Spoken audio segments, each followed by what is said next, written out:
So, were Saeed and Tashfeen self-radicalized jihadists, or was Saeed just angry at the folks at his job at the San Bernardino Health Department? Did they target the Christmas party because of religion, or was it an employment issue? You know, the attack does echo what ISIS has called for, attacks here in our country on soft targets. Abu al-Baghdadi, the head of ISIS, has demanded that of followers. So far, authorities have not told us if there's any connection. They are not ruling out terrorism, but they do not say that this is a terrorist act. Joining us now is the former Morris County prosecutor in New Jersey, Bianchi, who prosecuted terrorism cases and others. First of all, what is so disturbing about this, besides all the facts? IED factories, say authorities, in their home, the armor, the automatic weapons, pipe bombs, GoPros that they, theoretically, you could take a GoPro, upload it to the internet, and use it for for propaganda purposes on a radical website or something. But how do you become self-radicalized, and how can we stop this if you're sitting at home doing this yourself, not even on any authority's radar? You know, Eric, this is something that we were very concerned about after September 11th. I'm surprised it hasn't come to fruition earlier. From a law enforcement point of view, what we were doing was looking very heavily in my county in soft targets. We had a number of soft targets identified. We target hardened those. We educated. We went out there because we knew that what ISIS is going to do, or Al-Qaeda, or groups like this, is there's a phrase that they say, either come here and fight with us or kill there in the United States. So we knew it's just a matter of time until you get people on the fringe, whether they could be a psychiatric issue, whether or not they're just dissatisfied, or whether or not they really believe deeply in the movement, that can somehow have a tipping point and then go after these soft targets. So there are multiple things that can be done. Situational awareness and people reporting things. I agree with your last guest. Very good point. You're looking at behavior, not at ethnicity or looking at religion. You have to have an educational component. We were very aggressive going to all of our soft target identified areas and target hardening them. And I'm going to be honest with you, even after September 11th, a lot of them, schools, things of this nature, I won't go through the whole list of them for security reasons, but they kind of looked like that would never happen here. And I think this is going to re-energize that conversation, and people are going to be more vigilant, and there's going to be a lot more attention paid to educating people on what to do if one of these incidents takes place. And at what point will they come out, or could they? What do they have to find in order to say if it is terrorism? I'm not saying it is, but a radical jihadist terrorism. What do they have to find in order to say that? I think back to the shooting on the Brooklyn Bridge in the early 90s. It was a van of yeshiva students, and Ari Haberstam, 16 years old, was shot to death. Rashid Baz, at first they said it was a road rage. They actually said that. And then it took 10 years before they said, no, it was a terrorist act.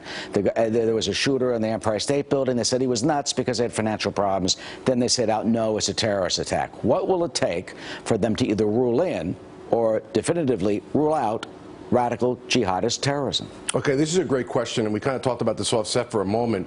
Well, let's make a distinction about who's going to be making the calling. The media can call it right now if they want to call it. Law enforcement is going to be much more careful, much more cautious.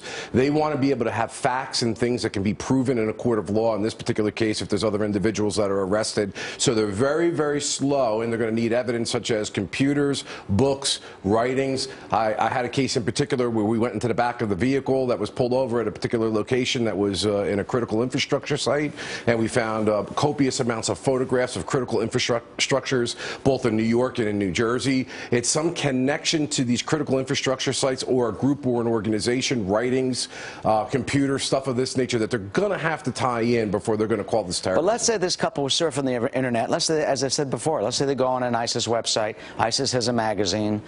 You can read it. I can read it. I've read it. I mean, it's actually it's in color. It's like 60 pages. They're very sophisticated with all this. What if you just kind of read all this? Is that enough to make a case, just that if you have visited these sites? Well, let's say that's a great question too. So in our law, we would call that circumstantial evidence, right? So you're connecting an action, a very horrible action.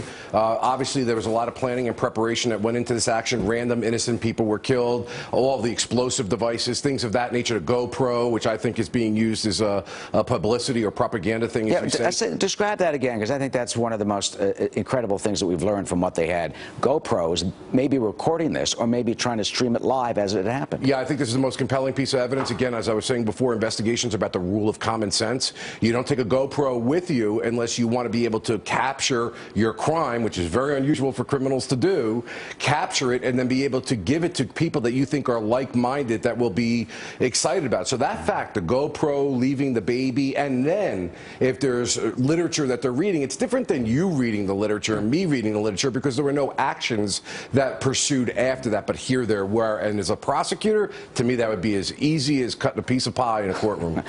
Bob, where do you think this is going? I think that they're going to do a very exhaustive investigation. I think there's something more to this story. Going back to those issues that we just discussed right now, I think there are other individuals that either knew or potentially were involved in it. I mean, I can't say for sure. I don't know all the investigative facts, but as a prosecutor, I am not going to be jumping to conclusions and saying, we got the two guys, it's all over. And I know they're not doing that either. Like the gentleman said before you, they're going to have moment-by-moment activities of these people for months by the time they're done with this investigation. You're a 27-year-old woman. You just had a baby. And what, you're making pipe bombs, you know, and you got tear gas, and you got little cars and booby trap your home. I mean, you got to learn that somewhere. Just downloading it from the internet? Yeah, well, that's one of the things they're going to be saying. I mean, that would be a very big point. I mean, where did they get this information? How did they know how to do this? It's a very difficult task to do.